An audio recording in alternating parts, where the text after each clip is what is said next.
ఈ ముఖ్యమంత్రి గారు నోరు తెరవంగానే ఏం చేస్తాడు? నేను ఇది ఇస్తా అది ఇస్తా, ఎవరి మీద ఒట్టు పెడతాడు? ఇగో మన పాల్వంచ పెద్దమ్మ మీద ఒట్టు, మన ఇంకొక భద్రాచలం రాముడి మీద ఒట్టు, ప్రతి దేవుడు ఎక్కడ దేవుడు కనబడితే అక్కడ ఒట్టు పెట్టిండు తప్పితే సంపూర్ణ రుణమాఫీ ఇంతవరకు కాలేదు. అందరికి కూడా తెలుసు మనకది ఎక్కడ జరిగింది. 60% అయితే మహా ఎక్కువ.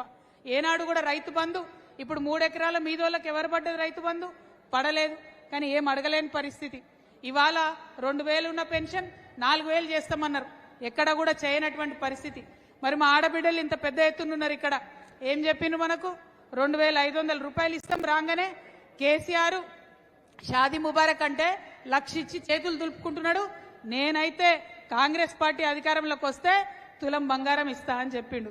అంటే మాటలు ఇచ్చుడు తప్పితే ఒక్కటి కూడా చేసింది లేదు.